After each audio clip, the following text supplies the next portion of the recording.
I want you to meet two people. The first is a client of mine. Let's call him Mark. Mark is a brilliant graphic designer. He comes to me and says, "I don't get it. I have this huge project, a portfolio piece that could completely change my career. I've blocked out the time. I have all the software. I even know exactly what I want to create, but I just can't. I scroll through social media. I reorganize my desk. I do everything but the one thing I know I should be doing. It's like my brain is actively fighting me." The second person is Sarah. Sarah works as an accountant, and every single morning at 5:30 a.m., before her kids are up and before she logs into her spreadsheets, she writes. She's working on a novel. She doesn't always feel like it. Some mornings she's tired, some mornings the words are clunky, but she does it. She shows up. She is, for all intents and purposes, consistently driven. So, what's the difference between Mark and Sarah?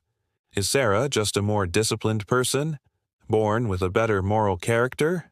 I can tell you, as a psychologist, the answer is a resounding no. The difference isn't a personal failing in Mark or a superhuman trait in Sarah.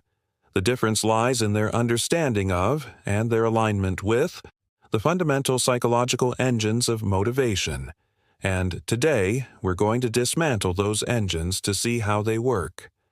Most of us operate under a flawed, simplistic model of motivation. We think it looks like this: inspiration, motivation, action. We wait for a lightning bolt of inspiration to strike, which will then fuel our motivation, which will finally propel us into action. This model is not only wrong, it's backwards, and it's the reason so many of us, like Mark, end up stuck. The true, psychologically validated model is almost the exact opposite. Action, momentum, motivation, inspiration. Let me introduce you to a core concept in behavioral psychology: the progress principle. Pioneered by researchers like Teresa Amabile, this principle states that of all the things that can boost emotions, motivation, and perceptions during a work day, the single most important one is making progress in meaningful work. Even small, incremental wins can create a positive feedback loop. Think of Sarah, the novelist. She doesn't wait to feel inspired to write. She writes, and in the act of writing a single paragraph, she generates a sense of progress. That progress, that tiny win, fuels her motivation to write more the next day. She's leveraging action to create motivation, not the other way around. This is where we have to talk about the brain's two primary motivational systems. I often explain this to my students as the difference between the carrot and the stick, but internally. The first system is what we call approach motivation, moving toward a reward, a desired future state. This is the carrot. The second is avoidance motivation, moving away from a threat, a punishment, or a negative feeling. This is the stick. Mark, our graphic designer, is trapped in an avoidance motivation loop. The stick for him isn't a boss yelling.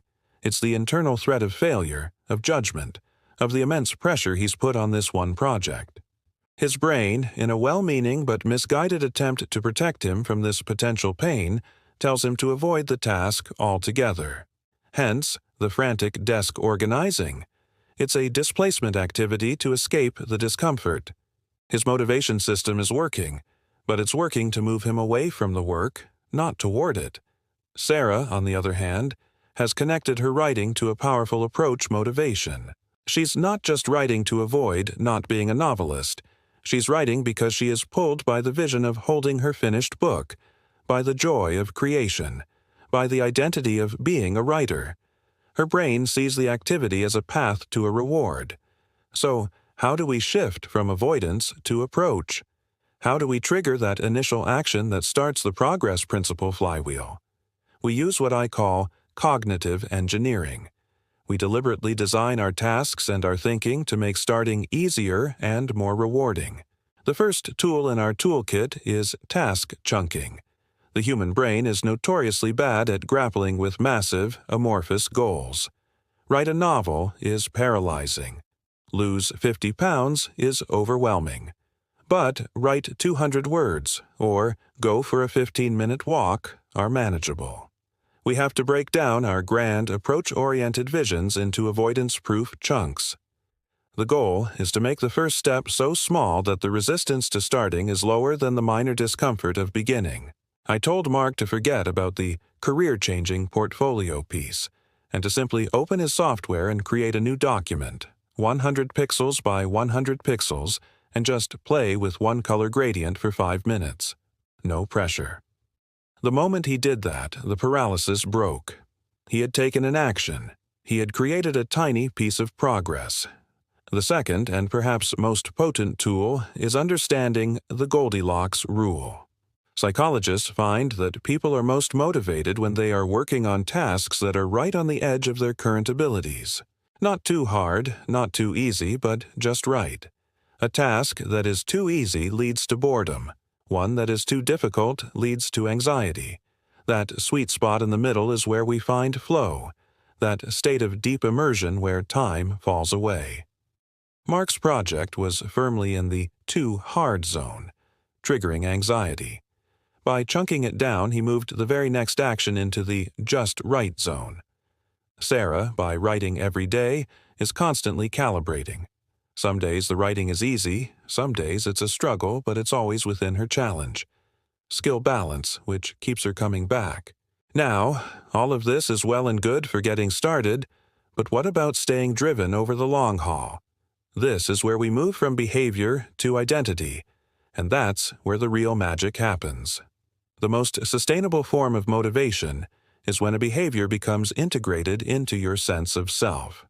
This is rooted in self-determination theory, developed by Deci and Ryan, which tells us that for lasting, high-quality motivation, 3 core psychological needs must be met: autonomy, competence, and relatedness. Let's break those down.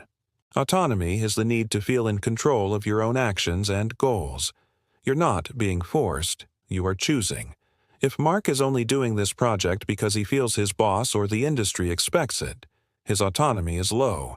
But if he can connect it to his own values, his love for clean design, his desire to express a particular idea, he reclaims his autonomy.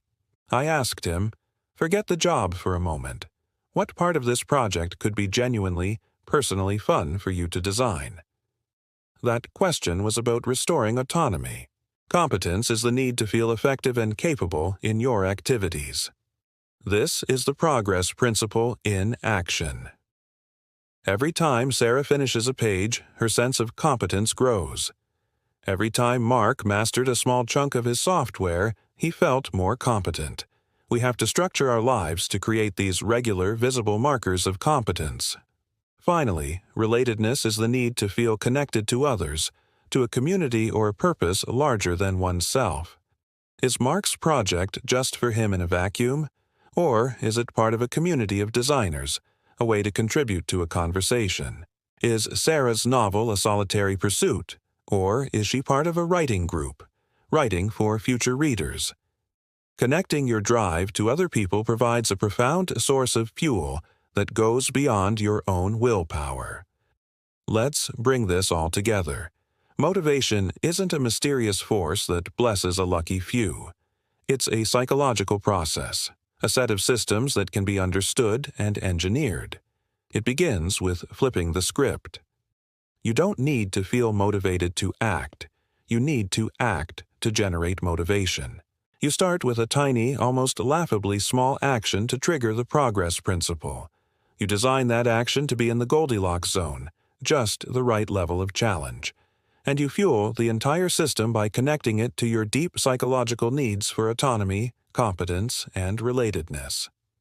Mark didn't become a different person overnight, but he started applying these principles. He chunked his project. He focused on the parts he had autonomy over. He celebrated small wins to build competence. And he started sharing his progress in an online design forum, which built relatedness. The paralysis gave way to momentum. The drive you seek isn't out there, waiting to be found. It's in here, waiting to be built, action by action, win by win. It's not about waiting for the storm of inspiration to pass, it's about learning to dance in the rain and discovering that the dancing itself is what creates the sun.